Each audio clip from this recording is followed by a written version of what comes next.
Hi friends, welcome to Yashmita vlogs. ಎಲ್ಲರೂ ಹೇಗಿದ್ದೀರಾ? ಚೆನ್ನಾಗಿದ್ದೀರಾ ಅಂತ ಅಂದ್ಕೊಂಡಿದ್ದೀನಿ. ವಿಡಿಯೋನ ಸ್ಕಿಪ್ ಮಾಡದೆ ಕೊನೆವರೆಗೂ ನೋಡಿ, ಹಾಗೆ ಸಬ್ಸ್ಕ್ರೈಬ್ ಮಾಡೋದನ್ನು ಮರಿಬೇಡಿ. ಯಾರೆಲ್ಲ ಸಬ್ಸ್ಕ್ರೈಬ್ ಮಾಡ್ದೇ ವಿಡಿಯೋ ನೋಡ್ತಾ ಇದ್ರೆ ದಯವಿಟ್ಟು ಸಬ್ಸ್ಕ್ರೈಬ್ ಮಾಡಿಕೊಂಡು ವಿಡಿಯೋನ ಪೂರ್ತಿಯಾಗಿ ನೋಡಿ. ಒಂದು ಬೌಲು ಕಡಲೆ ಹಿಟ್ಟು ಇದ್ದರೆ ಸಾಕು. 10 ನಿಮಿಷದಲ್ಲಿ ಬೇಕ್ರಿ ಸ್ಟೈಲ್ನಲ್ಲಿ ನೀವು ಮಿಕ್ಸರ್ನ ಮನೆಯಲ್ಲೇ ಮಾಡ್ಬೋದು. ತುಂಬಾ ಚೆನ್ನಾಗಿರುತ್ತೆ, ಹಾಗೆ ಹೆಲ್ತಿ ಕೂಡ. ನೀವು ಕೂಡ ಒಂದ್ಸರಿ ಟ್ರೈ ಮಾಡಿ, ಖಂಡಿತವಾಗ್ಲೂ ನಿಮಗೂ ಕೂಡ ಇಷ್ಟ ಆಗುತ್ತೆ. ಮತ್ತು ನೀವು ಹೊರಗಡೆ ತರೋದೇ ಮರ್ತೋಗ್ತೀರಾ, ಅಷ್ಟು ತುಂಬ ಚೆನ್ನಾಗಿರುತ್ತೆ ಟೇಸ್ಟು. ಇದಕ್ಕೆ ಬೇಕಾಗಿರೋಂಥ ಇಂಗ್ರೀಡಿಯೆಂಟ್ಸ್ನ ನೋಡೋಣ ಬನ್ನಿ. ನಾನಿಲ್ಲಿ 1 ಬೌಲು ಕಡಲೆ ಹಿಟ್ಟು ತೊಗೊಂಡಿದ್ದೀನಿ. ಅದಕ್ಕೆ ಖಾರಕ್ಕೆ ಅನುಗುಣವಾಗಿ ನಾನು ಖಾರದ ಪುಡಿನ ಸೇರಿಸ್ಕೊಳ್ತಾ ಇದ್ದೀನಿ. ಖಾರ ಜಾಸ್ತಿ ಇತ್ತು ಅಂದರೆ ಕಡಿಮೆ ಹಾಕ್ಕೊಳ್ಳಿ, ಖಾರ ಕಡಿಮೆ ಇತ್ತಂದರೆ 2 ಟೇಬಲ್ ಸ್ಪೂನ್ವರೆಗೂ ಹಾಕ್ಕೊಳ್ಬೋದು. ಅದಾದ ನಂತರ ನಾನಿದಕ್ಕೆ ರುಚಿಗೆ ತಕ್ಕಷ್ಟು ಉಪ್ಪನ್ನ ಸೇರಿಸ್ಕೊಳ್ತಾ ಇದ್ದೀನಿ. ಅದಾದ ನಂತರ ನಾನಿಲ್ಲಿ ಅರ್ಧ ಟೇಬಲ್ ಸ್ಪೂನು ಅರಿಶಿನ ಸೇರಿಸ್ಕೊಳ್ತಾ ಇದ್ದೀನಿ. ಇದನ್ನು ಎಲ್ಲದನ್ನು ಚೆನ್ನಾಗಿ ಮಿಕ್ಸ್ ಮಾಡ್ಕೊಳ್ತಾ ಇದ್ದೀನಿ. ಅದಾದ ನಂತರ ನಾನಿಲ್ಲಿ ಸ್ವಲ್ಪ ನೀರನ್ನು ಸೇರಿಸ್ಕೊಳ್ತಾ ಚೆನ್ನಾಗಿ ಕಲಿಸ್ಕೊಳ್ತಾ ಇದ್ದೀನಿ. ತುಂಬ ಮೆತ್ತಗೆ ಕಲಿಸ್ಕೊಳ್ಬಾರ್ದು. ಬಜ್ಜಿ ಬೋಂಡಕ್ಕೆ ಕಲಿಸ್ಕೊಳ್ತೀರಲ್ಲ ಅಷ್ಟು ಮೆತ್ತಗೆ ಕಲಿಸ್ಕೊಳ್ಬಾರ್ದು, ಸ್ವಲ್ಪ ಗಟ್ಟಿಯಾಗಿರಬೇಕಾಗತ್ತೆ. ಯಾಕಂದರೆ ಇದನ್ನು ನಾವು ಮಿಕ್ಸರ್ಗೆ ಕಡ್ಡಿ ಥರ ಬರಬೇಕಲ್ವ, ಅದಕ್ಕೋಸ್ಕರ ನೀವು ಸ್ವಲ್ಪ ಗಟ್ಟಿಯಾಗೇ ಕಲಿಸ್ಕೊಬೇಕಾಗತ್ತೆ. ಹಂಗಂತ ತುಂಬ ಗಟ್ಟಿಯಾಗೂ ಅಲ್ಲ, ತುಂಬ ಸಾಫ್ಟಾಗೂ ಅಲ್ಲ, ಒಂದು ಮೀಡಿಯಮ್ ಅದಕ್ಕೆ ಕಲಿಸ್ಕೊಬೇಕಾಗತ್ತೆ. ನೋಡಿ, ಇವಾಗ ನಾನು ಸ್ವಲ್ಪ ಸ್ವಲ್ಪ ನೀರು ಸೇರಿಸ್ಕೊಳ್ತಾ ಮಿಕ್ಸ್ ಮಾಡ್ಕೊಳ್ತಾ ಇದ್ದೀನಿ. ಇವಾಗ ಇನ್ನೂ ಸ್ವಲ್ಪ ನೀರು ಬೇಕು ಅಂತ ಅನ್ನಿಸ್ತಾ ಇದೆ, ಹಾಗಾಗಿ ಇನ್ನೂ ಸ್ವಲ್ಪ ನೀರು ಕೂಡ ಸೇರಿಸ್ಕೊಳ್ತಾ ಇದ್ದೀನಿ. ನೋಡಿ, ಈ ರೀತಿಯಾಗಿ ಚೆನ್ನಾಗಿ ಮಿಕ್ಸ್ ಮಾಡ್ಕೊಳ್ಬೇಕಾಗುತ್ತೆ. ಯಾವುದೇ ರೀತಿಯಾಗಿ ಗಂಟಿಲ್ದೇ ಚೆನ್ನಾಗಿ ಮಿಕ್ಸ್ ಮಾಡ್ಕೊಳ್ಬೇಕಾಗುತ್ತೆ. ನಾನು ಮತ್ತೆ ನೀರನ್ನ ಸೇರಿಸ್ಕೊಳ್ತಾ ಇಲ್ಲ, ಈ ಕನ್ಸಿಸ್ಟೆನ್ಸಿ ಸಾಕಾಗುತ್ತೆ.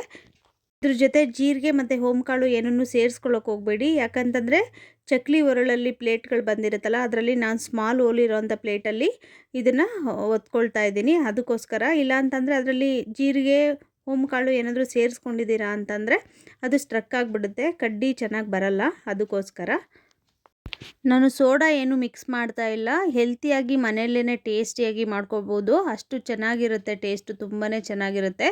ನೋಡಿ, ಇವಾಗ ನಾನು ಹಿಟ್ಟು ಸ್ವಲ್ಪ ಅಂಟ್ಕೊಳ್ತಿದೆ ಅಂತೇಳ್ಬಿಟ್ಟು 1 ಟೇಬಲ್ ಸ್ಪೂನಷ್ಟು ಆಯಿಲ್ನ ಸೇರಿಸ್ಕೊಂಡಿದ್ದೀನಿ. ಅದಾದ ನಂತರ ಈ ಥರ ರೋಲ್ ಮಾಡಿಬಿಟ್ಟು ಅದನ್ನು ಸ್ವಲ್ಪ ಉಂಡೆ ಶೇಪಲ್ಲಿ ಮಾಡಿಡ್ತಾ ಇದ್ದೀನಿ. ನೋಡಿ, ಈ ಅದಕ್ಕೇ ಇರಬೇಕು ಹಿಟ್ಟು, ತುಂಬ ಗಟ್ಟಿಯಾಗಿದ್ರೂ ಚೆನ್ನಾಗಾಗಲ್ಲ. ನೋಡಿ, ಇವಾಗ ನಾನು ಸ್ಮಾಲ್ ಹೋಲ್ ಇರೋಂಥ ಪ್ಲೇಟ್ನ ಚಕ್ಲಿ ಒರಳಲ್ಲಿ ಹಾಕ್ಕೊಳ್ತಾ ಇದ್ದೀನಿ. ಅದಾದ ನಂತರ ನಾನಿಲ್ಲಿ ಸ್ವಲ್ಪ 1 ಟೇಬಲ್ ಸ್ಪೂನಷ್ಟು ಆಯಿಲ್ನ ತೊಗೊಂಡ್ಬಿಟ್ಟು ಸ್ವಲ್ಪ ಲೈಟಾಗಿ ಎಲ್ಲ ಕಡೆ ಸ್ಪ್ರೆಡ್ ಮಾಡ್ತಾ ಇದ್ದೀನಿ. ಟೇಬಲ್ ಸ್ಪೂನ್ ಅಂದರೆ ಅಷ್ಟೂ ಹಾಕ್ಕೊಳ್ಳೋದು ಬೇಕಾಗಲ್ಲ, ಸ್ವಲ್ಪ ತೊಗೊಬೇಕಾಗತ್ತೆ ಆಯಿಲ್ನ. ಅದು ಸ್ಪ್ರೆಡ್ ಆಗಬೇಕು, ಅಷ್ಟು ಆಯಿಲ್ ಸೇರಿಸ್ಕೊಂಡ್ರೆ ಸಾಕಾಗುತ್ತೆ. ನಾನಿಲ್ಲಿ ಕೈಯಿಂದನೇ ಈ ಥರ ಎಲ್ಲ ಕಡೆನೂ ಸ್ಪ್ರೆಡ್ ಮಾಡ್ಕೊಳ್ತಾ ಇದ್ದೀನಿ. ನೀವು ಬೇಕಾದರೆ ಬ್ರಷು ಸಿಗುತ್ತಲ್ವ, ಆಯಿಲ್ ಬ್ರಷು, ಅದರಲ್ಲಿ ಸ್ಪ್ರೆಡ್ ಮಾಡ್ಕೊಳ್ಬೋದು. ನಾನಿವಾಗ ಸ್ವಲ್ಪ ಸ್ವಲ್ಪ ಹಿಟ್ಟನ್ನ ತೊಗೊಂಡು ಇದರೊಳಗಡೆ ಸೇರಿಸ್ಕೊಳ್ತಾ ಇದ್ದೀನಿ. ನೋಡಿ, ನಾನು ಇದನ್ನು ಫುಲ್ ಮಾಡ್ಕೊಳ್ತಾ ಇದ್ದೀನಿ. ಇನ್ನೂ ಸ್ವಲ್ಪ ಹಿಟ್ಟು ಸಾಕಾಗಿಲ್ಲ, ಹಾಗಾಗಿ ಇನ್ನೊಂದು ಸ್ವಲ್ಪ ತೊಗೊಂಡ್ಬಿಟ್ಟು ಇದಕ್ಕೆ ಸೇರಿಸ್ಕೊಂಡಿದ್ದೀನಿ. ಫುಲ್ ಆಗೋಷ್ಟು ಸೇರಿಸ್ಕೊಂಡು ಇವಾಗ ನಾನು ಥ್ರೆಡ್ನ ಕ್ಲೋಸ್ ಮಾಡ್ತಾ ಇದ್ದೀನಿ. ಇದೇ ರೀತಿಯಾಗಿ ನೀವು ಕೂಡ ಮಿಕ್ಕಿರೋ ಅಂಥ ಎಲ್ಲ ಚಕ್ಲಿದು ಇದೇ ರೀತಿಯಾಗಿ ಹಾಕ್ಕೊಳ್ತಾ ಈ ಥರ ಕ್ಲೋಸ್ ಮಾಡ್ಕೊಬೇಕಾಗುತ್ತೆ. ಕೆಲವೊಬ್ಬರು ಮನೆಯಲ್ಲಿ ಪ್ರೆಸ್ ಮಾಡೋದಿರುತ್ತೆ, ಆ ಥರದ್ದಾದರೂ ತೊಗೊಬೋದು, ಅಥವಾ ಈ ಥರದ್ದಾದರೂ ತೊಗೊಬೋದು. ನೀವು ಯಾವುದಿರುತ್ತೋ ಅದನ್ನು ಯೂಸ್ ಮಾಡ್ಬೋದು.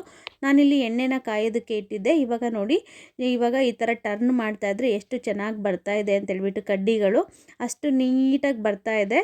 ಮತ್ತು ಆಯಿಲು ಹೈ ಫ್ಲೇಮಲ್ಲಿ ಇಟ್ಕೊಬೇಡಿ, ಮೀಡಿಯಮ್ ಫ್ಲೇಮ್ ಇಟ್ಕೊಂಡು ಈ ಥರ ಎಲ್ಲ ಕಡೆ ಸ್ಪ್ರೆಡ್ ಮಾಡ್ಕೊಂಡಾದಮೇಲೆ ಲೋ ಫ್ಲೇಮ್ ಇಟ್ಕೊಂಡು ಚೆನ್ನಾಗಿ ಫ್ರೈ ಮಾಡ್ಕೊಳ್ಳಿ. ಈ ಥರ ಬೇಯುವಾಗಲೇ ನೀವು ಸ್ಪೂನಿಂದ ಟರ್ನ್ ಮಾಡೋದಕ್ಕೆ ಹೋಗಬೇಡಿ. ಬಬಲ್ಸ್ ಎಲ್ಲ ಕಂಪ್ಲೀಟಾಗಿ ಸ್ಟಾಪ್ ಆದಮೇಲೆ ನೀವು ಅದನ್ನು ಟರ್ನ್ ಮಾಡಬೇಕಾಗತ್ತೆ. ಈ ರೀತಿಯಾಗಿ ಉಳಿದೆಲ್ಲದನ್ನು ಹಿಟ್ಟನ್ನು ಇದೇ ರೀತಿಯಾಗಿ ಮಾಡ್ಕೊಳ್ಳಿ. ನಾನು ತೊಗೊಂಡಿರೋ ಹಿಟ್ಟಿನಲ್ಲಿ ಒಂದು 4ರಿಂದ 5 ಸರಿ ಈ ಥರ ಹಾಕ್ಕೊಂಡಿದ್ದೀನಿ. ಯಾಕಂದರೆ ನೀವು ದೊಡ್ಡ ಬಾಣಲಿ ಇಟ್ಕೊಂಡಿದ್ದೀರಾ ಅಂತಂದರೆ, ಆಯಿಲ್ ಕೂಡ ಜಾಸ್ತಿ ಹಾಕ್ಕೊಂಡಿದ್ದೀರಾ ಅಂತಂದರೆ ನೀವು ಒಂದೇ ಸರಿಗೆ ಅಥವಾ 2 ಸರಿಗೆ ಇದನ್ನು ಹಾಕ್ಕೊಳ್ಬೋದಾಗತ್ತೆ. ಚೆನ್ನಾಗಿ ಫ್ರೈ ಆಗಬೇಕು ಅಂತಂದರೆ ಸ್ವಲ್ಪ ಸ್ವಲ್ಪನೇ ಸೇರಿಸ್ಕೊಳ್ತಾ ಚೆನ್ನಾಗಿ ಫ್ರೈ ಮಾಡಬೇಕಾಗತ್ತೆ. ನೋಡಿ, ಇವಾಗ ಇದನ್ನು ಈಸಿಯಾಗಿ ಟರ್ನ್ ಮಾಡ್ಕೊಬೋದು. ನೋಡಿ, ಎಲ್ಲ ಚೆನ್ನಾಗೆ ಡ್ರೈ ಆಗೋ ಥರ ಸೌಂಡ್ ಬರ್ತಾಯಿದೆ. ನೋಡಿ, ಅಷ್ಟು ಚೆನ್ನಾಗೆ ಫ್ರೈ ಆಗಿದೆ. ಮತ್ತು ತುಂಬ ಜಾಸ್ತಿ ಹೊತ್ತು ಕೂಡ ಫ್ರೈ ಮಾಡೋಕ್ಕೆ ಹೋಗಬೇಡಿ. 2 ಕಡೆ ನೋಡಿ ಬಬಲ್ ಸ್ಟಾಪ್ ಆದ ತಕ್ಷಣ ಅದನ್ನು ತೆಗೆದುಬಿಡಿ. ನೋಡಿ, ಎಷ್ಟು ಚೆನ್ನಾಗಿ ಹಂಗೇ ಎಲ್ಲದನ್ನು ಒಂದೇ ಸರಿಗೆ ಬಂದುಬಿಡುತ್ತೆ ಮೇಲಕ್ಕೆ. ಹಿಂಗೆ ತೆಗೆಯುವಾಗ ಸ್ವಲ್ಪ ಸ್ವಲ್ಪ ಕಡ್ಡಿಗಳು ಮಿಕ್ಕೋಗುತ್ತೆ, ಅದನ್ನು ನೀವು ಇನ್ನೊಂದು ಸರಿಗೆ ಸ್ಪೂನಿಂದ ನೀಟಾಗಿ ಸೈಡಲ್ಲಿ ತೆಕ್ಕೊಂಡು ಹಾಕ್ಕೊಳ್ಳಿ. ನೋಡಿ, ಉಳಿದೆಲ್ಲದನ್ನು ಇದೇ ರೀತಿಯಾಗಿ ನೀವು ಕೂಡ ಮಾಡ್ಕೊಂಡು ಇಟ್ಕೊಳ್ಳಿ ಸಪ್ರೇಟಾಗೆ. ನಾನಿಲ್ಲಿ ಈ ಥರದ ಕಡ್ಡಿಗಳನ್ನೆಲ್ಲ ಒಂದು ಕಡೆ ಸಪ್ರೇಟಾಗಿ ಇಟ್ಕೊಂಡಿದ್ದೀನಿ. ಅದಾದ ನಂತರ ಮಿಕ್ಸರಿಗೆ ಬೇಕಾಗಿರೋವಂಥ ಅವಲಕ್ಕಿ, ಕಡಲೆ ಬೀಜ ಮತ್ತು ಕರಿಬೇವಿನ ಸೊಪ್ಪು ಎಲ್ಲದನ್ನು ಒಂದು ಸೈಡಲ್ಲಿ ರೆಡಿ ಮಾಡ್ಕೊಂಡು ಇಟ್ಕೊಂಡಿದ್ದೀನಿ. ನಾನು ಇದನ್ನೆಲ್ಲ ಫ್ರೈ ಮಾಡಿದಾದ ನಂತರ ನಾನು ಕಡಲೆಬೀಜ ಅವಲಕ್ಕಿನ ಎಲ್ಲದನ್ನು ಹೋಲಿರೋ ಅಂಥ ಸ್ಮಾಲ್ ಜರಡಿ ತೊಗೊಂಡಿದ್ದೀನಿ. ಆ ಜರಡಿಯಿಂದ ನಾನು ಫ್ರೈ ಮಾಡ್ಕೊಳ್ತೀನಿ. ನೋಡಿ ಎಷ್ಟು ಚೆನ್ನಾಗಿ ಕಾಣಿಸ್ತಿದೆ ಅಂತೇಳ್ಬಿಟ್ಟು, ಅಷ್ಟು ಚೆನ್ನಾಗೇ ಬಂದಿದೆ ಕೂಡ. ತುಂಬಾ ಚೆನ್ನಾಗಿತ್ತು ಟೇಸ್ಟು. ನೋಡಿ ಇವಾಗ ನಾನು ಹೋಲಿರೋ ಅಂಥ ಮೆಸ್ಸು ಥರ ಇರೋವಂಥ ಬೌಲ್ ಥರದ್ದು ತೊಗೊಂಡಿದ್ದೀನಿ. ನೋಡಿ ಇವಾಗ ಇದನ್ನು ಚೆನ್ನಾಗೆ ಸ್ವಲ್ಪ ಆಯಿಲ್ ಚೆನ್ನಾಗಿ ಕಾಯಬೇಕು. ಕಾದಾದ ನಂತರ ನಾನು ಅವಲಕ್ಕಿನ ಸೇರಿಸ್ಕೊಳ್ತಾ ಇದ್ದೀನಿ. ನೋಡಿ ಇವಾಗ ಇದರಲ್ಲಿ ಈ ಥರದ್ರಲ್ಲಾದರೆ ಈಸಿಯಾಗಿ ತೆಗೆದುಬಿಡ್ಬೋದು. ಅದೇ ಡೈರೆಕ್ಟಾಗಿ ನಾವು ಆಯಿಲ್ಗೆ ಹಾಕ್ಕೊಂಡಿದ್ದೀವಿ ಅಂತಂದರೆ ಅವಲಕ್ಕಿ ಎಲ್ಲನೂ ಫುಲ್ಲು ಸೀದೋಗ್ಬಿಡುತ್ತೆ. ಆವಾಗ ನಮಗೆ ತೆಗಿಯೋಕ್ಕೆ ಆಗೋಲ್ಲ.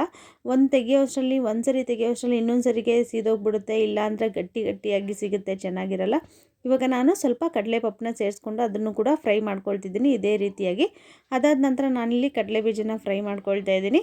ಅದಾದ ನಂತರ ನಾನಿಲ್ಲಿ ಸ್ವಲ್ಪ ಕರ್ಬೇವಿನ ಸೊಪ್ಪನ್ನು ಕೂಡ ಫ್ರೈ ಮಾಡ್ಕೊಳ್ತಾ ಇದ್ದೀನಿ. ಅದಾದ ನಂತರ 4ರಿಂದ 5 ಬ್ಯಾಡಗಿ ಮೆಣಸಿನ್ಕಾಯಿನ ಫ್ರೈ ಮಾಡ್ಕೊಳ್ತಾ ಇದ್ದೀನಿ. ಇಲ್ಲಿ ನಾನು ಚಿಕ್ಕದಾಗಿ ಸ್ಲೈಸಾಗಿ ಕಟ್ ಮಾಡ್ಕೊಂಡಿರೋ ಒಣಕೊಬ್ಬರಿ ಕೂಡ ಫ್ರೈ ಮಾಡ್ಕೊಳ್ತಾ ಇದ್ದೀನಿ. ಅದಾದ ನಂತರ ನಾನು ಬೆಳ್ಳುಳ್ಳಿ ಕೂಡ ಫ್ರೈ ಮಾಡ್ಕೊಂಡಿದ್ದೀನಿ. ನೋಡಿ ಇವಾಗ ನಾನು ಮಿಕ್ಸರ್ ಕಡ್ಡಿನ ರೆಡಿ ಮಾಡ್ಕೊಂಡಿದ್ವಲ್ಲ, ಅದನ್ನೆಲ್ಲದನ್ನು ಒಂದು ಬೌಲ್ಗೆ ಸೇರಿಸ್ಕೊಂಡಿದ್ದೀನಿ. ಸೇರಿಸ್ಕೊಂಡ ನಂತರ ಅದನ್ನು ಸ್ವಲ್ಪ ಲೈಟಾಗಿ ಪುಡಿ ಮಾಡ್ಕೊಬೇಕಾಗತ್ತೆ. ಅದಾದ ನಂತರ ನಾನಿಲ್ಲಿ ಅವಲಕ್ಕಿನ ಸೇರಿಸ್ಕೊಂಡಿದ್ದೀನಿ. ಅದಾದ ನಂತರ ಫ್ರೈ ಮಾಡಿರೋ ಕಡಲೆಪಪ್ಪನ್ನು ಕೂಡ ಸೇರಿಸ್ಕೊಳ್ತಾ ಇದ್ದೀನಿ. ಇದ್ರ ಜೊತೆ ನಾನಿಲ್ಲಿ ಕಡಲೆ ಬೀಜನ ಸೇರಿಸ್ಕೊಳ್ತಾ ಇದ್ದೀನಿ, ಫ್ರೈ ಮಾಡಿರೋದು. ಅದಾದ ನಂತರ ಸ್ಲೈಸಾಗಿ ಕಟ್ ಮಾಡಿ ಫ್ರೈ ಮಾಡ್ಕೊಂಡಿರೋಂಥ ಒಣಕೊಬ್ಬರಿ ಕೂಡ ಸೇರಿಸ್ಕೊಳ್ತಾ ಇದ್ದೀನಿ. ಅದಾದ ನಂತರ ಬ್ಯಾಡಗಿ ಮೆಣಸಿನ್ಕಾಯಿನ ಸೇರಿಸ್ಕೊಳ್ತಾ ಇದ್ದೀನಿ. ಅದಾದ ನಂತರ ನಾನಿಲ್ಲಿ ಕರ್ಬೇವಿನ ಸೊಪ್ಪನ್ನ ಸೇರಿಸ್ಕೊಂಡಿದ್ದೀನಿ. ಅದಾದ ನಂತರ ಫ್ರೈ ಮಾಡಿರೋಂಥ ಬೆಳ್ಳುಳ್ಳಿ ಕೂಡ ಸೇರಿಸ್ಕೊಳ್ತಾ ಇದ್ದೀನಿ. ಇವಾಗ ರುಚಿಗೆ ತಕ್ಕಷ್ಟು ಉಪ್ಪು, ಹಾಗೆ ಖಾರದ ಪುಡಿ, ಖಾರಕ್ಕೆ ತಕ್ಕಷ್ಟು ಖಾರದ ಪುಡಿನೂ ಸೇರಿಸ್ಕೊಳ್ತಾ ಇದ್ದೀನಿ. ಅದಾದ ನಂತರ ನಾನಿಲ್ಲಿ ಒಂದು ಅರ್ಧ ಟೇಬಲ್ ಸ್ಪೂನಷ್ಟು ಅರಿಶಿನ ಕೂಡ ಸೇರಿಸ್ಕೊಳ್ತಾ ಇದ್ದೀನಿ. ಎಲ್ಲದನ್ನು ಸೇರಿಸ್ಕೊಂಡ ನಂತರ ಚೆನ್ನಾಗಿ ಮಿಕ್ಸ್ ಮಾಡ್ಕೊಳ್ಳಿ. ಮೊದಲು ಹಾಕಿರೋಂಥ ಇದು ಕಡಲೆ ಹಿಟ್ಟಲ್ಲಿ ಮಾಡಿರೋಂಥ ಕಡ್ಡಿ ಇದೆ ಅಲ್ವಾ, ಖಾರದ ಕಡ್ಡಿ, ಅದನ್ನು ಚೆನ್ನಾಗಿ ಸ್ವಲ್ಪ ಪುಡಿ ಥರ ಮಾಡಿಕೊಂಡು ಸೇರಿಸ್ಕೊಳ್ಳಿ. ನಾನಿಲ್ಲಿ ಹಾಗೇ ಹಾಕ್ಕೊಂಡ್ಬಿಟ್ಟಿದ್ದೀನಿ. ಮಿಕ್ಸ್ ಮಾಡೋ ಟೈಮಲ್ಲಿ ಕಷ್ಟ ಆಯಿತು. ನೋಡಿ ಇವಾಗ ಈ ಥರ ಮಿಕ್ಸ್ ಮಾಡ್ಕೊಳ್ತಾ ಇದ್ದೀನಿ. ಈ ಮಿಕ್ಸ್ ಮಾಡೋ ಟೈಮಲ್ಲಿ ಅದು ಮಿಕ್ಸ್ ಆಗಲಿಲ್ಲ. ಮತ್ತು ಆಮೇಲೆ ನಾನು ಅದನ್ನು ಸ್ಟಾಪ್ ಮಾಡಿಬಿಟ್ಟು ಮಿಕ್ಸ್ ಮಾಡೋದನ್ನು ನಿಲ್ಲಿಸ್ಬಿಟ್ಟು ಈ ಕಡ್ಡಿನೆಲ್ಲ ಸ್ವಲ್ಪ ಪುಡಿ ಪುಡಿ ಮಾಡಿಬಿಟ್ಟು ಮಿಕ್ಸ್ ಮಾಡ್ಕೊಂಡಿದ್ದೀನಿ. ನೀವು ಸ್ಪೂನಲ್ಲಿ ಕೈಯಿಂದ ಮಿಕ್ಸ್ ಮಾಡೋಕ್ಕೆ ಹೋಗಬೇಡಿ. ಆ ಥರ ಮಾಡೋಕ್ಕೋದ್ರೆ ಫ್ರೈ ಆಗಿರೋವಂಥ ಅವಲಕ್ಕಿ ಇದು ಎಲ್ಲನೂ ಪುಡಿ ಪುಡಿ ಆಗಿಬಿಡುತ್ತೆ, ಮತ್ತು ತಿನ್ನೋದಕ್ಕೆ ಅಷ್ಟು ಚೆನ್ನಾಗಿರಲ್ಲ. ಈ ರೀತಿಯಾಗಿ ಮಿಕ್ಸ್ ಮಾಡ್ಕೊಳೋದ್ರಿಂದ ಯಾವುದೇ ರೀತಿಯಾಗಿ ಯಾವುದೂ ಪುಡಿ ಆಗಲ್ಲ, ತುಂಬಾ ಚೆನ್ನಾಗಿ ಬರುತ್ತೆ. ವಿಡಿಯೋನ ಸ್ಕಿಪ್ ಮಾಡದೆ ಕೊನೆವರೆಗೂ ನೋಡಿದ್ದಕ್ಕೆ ಎಲ್ರಿಗೂ ಧನ್ಯವಾದಗಳು. ಲೈಕ್ ಮಾಡಿ, ಶೇರ್ ಮಾಡಿ, ಕಮೆಂಟ್ ಮಾಡಿ, ಹಾಗೆ ಸಬ್ಸ್ಕ್ರೈಬ್ ಮಾಡೋದನ್ನು ಮರಿಬೇಡಿ.